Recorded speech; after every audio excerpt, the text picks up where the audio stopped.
எல்லாருக்கும் வணக்கம். நாம இப்ப என்ன பார்க்க போறோம்னு பாத்தீங்கன்னா ஒரு சூப்பரான சுவையான காலிஃப்ளவர் பகோடா. ஸோ காலிஃப்ளவர் பஜ்ஜின்னு சொல்லிங்க, காலிஃப்ளவர் பகோடான்னு சொல்லலாம், எப்படி வேணாலும் சொல்லலாம். எப்படி பண்ணலாம் பார்க்கலாம் வாங்க. ரொம்ப சூப்பராக ரொம்ப டேஸ்டியான ஒரு புது விதமான மெத்தடில் பண்ணியிருக்கேன். ஆல்ரெடி நீங்கள் பண்ணியிருந்தா ஓகே, இல்லைனா இந்த வீடியோ உங்களுக்கு கண்டிப்பாக யூஸ்ஃபுல்லாக இருக்கும். ஸோ அதுக்காக நான் பார்த்தீங்கன்னா ஒரு நல்ல ஃப்ரெஷ்ஷான காலிஃப்ளவர் எடுத்து நல்லா க்ளீன் பண்ணி எடுத்துக்கிட்டா. ஸோ அதை நம்ம ஹாட் வாட்டரில் நல்லா க்ளீன் பண்ணிக்கலாம். ஏன்னா காலிஃப்ளவரில் நமக்கு குட்டி குட்டியாக கண்ணுக்கு தெரியாத நிறைய புழு இருக்கும். ஸோ இதை மாதிரி நம்ம ஹாட் வாட்டரில் மஞ்சத்தூள் போட்டு க்ளீன் பண்ணால் தான் அது நமக்கு சூப்பராக க்ளீன் ஆகும். ஸோ அதுக்கப்புறம் நீங்கள் சமைக்கலாம். ஏன்னா நம்ம காலிஃப்ளவர் பார்த்தா ரொம்ப க்ளீனாக நீட்டாக இருக்கிற மாதிரி தான் இருக்கும், பட் அந்த அளவுக்கு இருக்காது. ஸோ நான் ஹாட் வாட்டரில் போட்டு நல்லா க்ளீன் பண்ணி எடுத்துக்கிட்டேன். ஸோ இதில் நம்ம தேவையான மசாலா ஐட்டம்ஸ் ஃபுல்லாக ஆட் பண்ணிக்கலாம். இப்போ இது கூட பார்த்திங்கன்னா நான் ஒரு 5 வெங்காயத்தையும் ஒரு 7-8 பச்சை மிளகாவையும் கட் பண்ணி வச்சுக்கிறேன். இதையும் நம்ம அந்த காலிஃப்ளவர் கூட போட்டு மிக்ஸ் பண்ணி நம்ம எண்ணெயில் போட்டு எடுத்து சாப்பிட போகிறோம். சார் எப்படி பண்ணலாம் பார்க்கலாம் வாங்க. இப்போ பார்த்தீங்கன்னா இதுக்கு நான் ஃபஸ்ட்டு பஜ்ஜி மாவு ஆட் பண்ணிக்கிறேன்.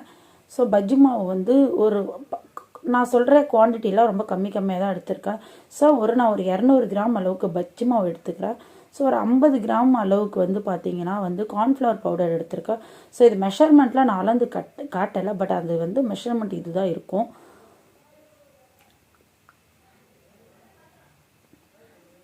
இது கூட பார்த்தீங்கன்னா நம்ம கடலை மாவு பார்த்தீங்கன்னா அதுவுமே ஒரு கிட்டத்தட்ட ஒரு 50 கிராம் கூடுதலாகவே நம்ம எடுத்துக்கலாம். இது கூட பார்த்தீங்கன்னா நம்ம அரிசி மாவு ஆட் பண்ணிக்கலாம். அரிசி மாவு கம்மியான குவான்டிட்டி எடுத்துக்கலாம். ஸோ 50 கிராம் நீங்கள் ஆட் பண்ணுறோன்னா ஒரு 25 கிராம் அரிசி மாவு எடுத்துக்கலாம். இது எடுத்துக்கிட்டு இதெல்லாம் நல்லா மிக்ஸ் பண்ணிவிட்டு அந்த காலிஃப்ளவரோட நம்ம ஆட் பண்ண போகிறோம். இது கூட பார்த்தீங்கன்னா நம்ம இதில் பார்த்தீங்கன்னா நான் கொஞ்சமாக கலர் பவுடர் மிக்ஸ் பண்ண போகிறேன். ஸோ கொஞ்சமாக கலர் பவுடர் மிக்ஸ் பண்ணிக்கலாம். ஏன்னா காலிஃப்ளவர் பகோடா எங்கள் வீட்டில் என்ன கேட்டாங்கன்னா நல்லா இந்த மாதிரி டீ கடையில் போடுற மாதிரி பீச்சில் போடுற மாதிரி எனக்கு போட்டுதான்னு கேட்டாங்க. ஸோ அதனால் கலர் மிக்ஸ் பண்ணாமல் அந்த மாதிரி வராது. ஸோ அது மாதிரி போட்டுக்கிட்டேன். இப்போ பார்த்திங்கன்னா அது கொஞ்சம் காரத்துக்கு தேவையான காரத்தூள் போட்டுக்கிட்டேன். சப்போஸ் நீங்கள் வெறும் பஜ்ஜி மாவில் காலிஃப்ளவர் போட்டிங்கன்னா ஸோ காரம் உப்பு எதுவுமே நம்ம ஆட் பண்ண தேவையில்லை. இது கூட நான் எக்ஸ்ட்ரா கடலை மாவுலாம் கலந்ததுனால நான் ஆட் பண்ணியிருக்கேன். இப்போ தேவையான உப்பு போட்டு நல்லா மிக்ஸ் பண்ணி எடுத்துக்கலாம். ஸோ இது நல்லா மிக்ஸ் ஆனதுக்கப்புறம் நம்ம இதில் வாட்டர் ஆட் பண்ணிக்கலாம். ஸோ இதில் வாட்டர் ஆட் பண்ணாமல் நேராக நம்ம காலிஃப்ளவர் வச்சுருக்கோம், அந்த காலிஃப்ளவரில் கொட்டிக்கலாம். ஸோ இப்போ பச்சை மிளகா வெங்காயம் காலிஃப்ளவர் 3 சேர்த்தாச்சு.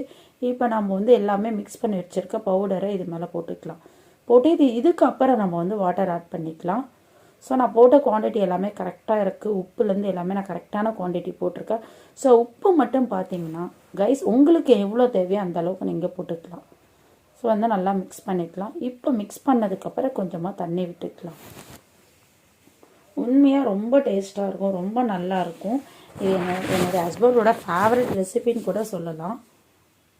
நம்ம மெருமனே நம்ம காலிஃப்ளவரை பீச்சில் வேறு எங்கேயோ நம்ம சாப்பிட்ருப்போம். இவ்வளோ கண்டென்ட் ஆட் பண்ணி நமக்கு சமைச்சு தராங்களா தெரியாது.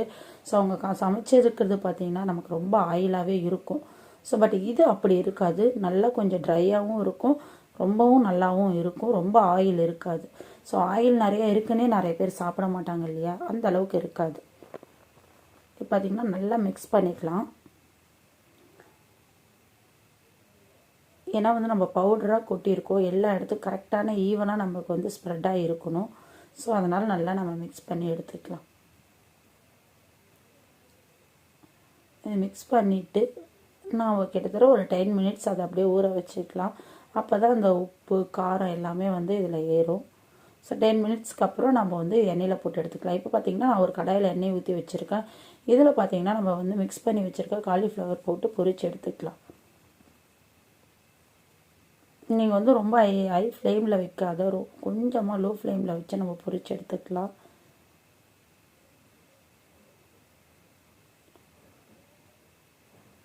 காலிஃப்ளவர் இதில் என்னடா ஸ்பெஷல் அப்படின்லாம் பார்க்காதீங்க.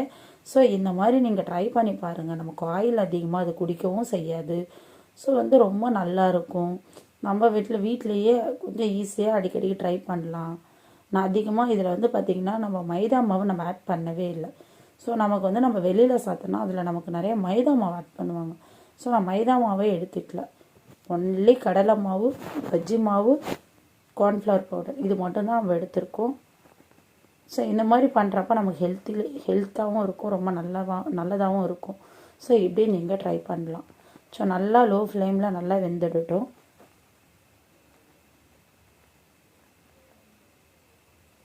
நான் வந்து ஃபுல் வீடியோ தான் போட்டிருக்கேன். ஏன்னா கொஞ்சம் கொஞ்சமாக கட் பண்ணி எடுக்கல. ஏன்னா நிறைய பேர் வந்து சொல்கிறாங்க, நீங்கள் வந்து வீடியோ போடுறீங்க, ஆனால் நீங்கள் எவ்வளோ நேரம் அதை குக் பண்ணுறீங்க எப்படின்னு எனக்கு தெரியல. ஸோ வந்து நீங்கள் ஷார்ட்ஸில் வந்து ரொம்ப கம்மியாக போடுங்க, ஆனால் வீடியோவில் கொஞ்சம் நீங்கள் வந்து எல்லா டீட்டெயிலாக சொல்லுங்கள் சொன்னதுனால கொஞ்சம் நான் வந்து கொஞ்சம் லென்த்தாக இருக்கும் வீடியோ கைஸ். அதனால் நீங்கள் வந்து வீடியோ ஓட்டி ஓட்டி பார்க்காதீங்க, ஃபுல் வீடியோவும் பாருங்கள், சரிங்களா? பார்த்திங்கன்னா நமக்கு நல்லா வந்து வந்துருச்சு. இப்போ வந்து இதை நான் திருப்பி விட்டுக்கலாம். இதே நீங்கள் மைதா போட்டிருந்தீங்கன்னா நமக்கு கொஞ்சம் சீக்கிரமாக குக் ஆன மாதிரி காமிச்சிருக்கும். ஸோ நான் மைதா ஆட் பண்ணாததுனால நல்லா மொறுன்னு நல்லா கிறிஸ்பியாக ரொம்ப டேஸ்ட்டாக இருக்கும். ஸோ அதனால தான் இதை நான் பகோடான்னு சொன்னேன் முன்னாடியே. பார்த்தீங்கன்னா இந்த அளவுக்கு நமக்கு நல்லா செவந்து வந்தோடனே நம்ம எடுத்துக்கலாம்.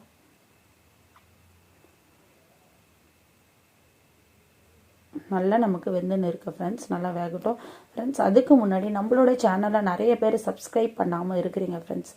ஸோ நம்மளோட சேனலில் நிறைய பேர் சப்ஸ்கிரைப் பண்ணுங்கள். ஸோ அப்போ தான் அடுத்தடுத்து போகிற வீடியோஸ் எல்லாமே உங்களுக்கு அப்டேட் ஆகும். நீங்கள் கொடுக்குற ஒரு சின்ன சப்போர்ட் இது வந்து எனக்கு இன்னும் வந்து நிறைய வீடியோஸ் போக நிறைய மோட்டிவேட்டடாக இருக்கும். ஸோ கைஸ் எனக்கு சப்போர்ட் பண்ணுங்கள். ஸோ நான் ஏதாவது மிஸ்டேக் பண்ணியிருந்தாலும் எனக்கு கமெண்ட்டில் சொல்லுங்கள், கண்டிப்பாக அதை நான் சேஞ்ச் பண்ணிக்கிறேன். உங்களுக்கு வேறு ஏதாவது ரெசிபி வேணும்னாலும் கண்டிப்பாக கமெண்ட்டில் சொல்லுங்கள். ஸோ அந்த ரெசிபியை பண்ணி போடுறேன். பார்த்திங்கன்னா நமக்கு காலிஃப்ளவர் வெந்துடுச்சு. ஸோ அந்த காலிஃப்ளவர் எடுத்துக்கலாம்.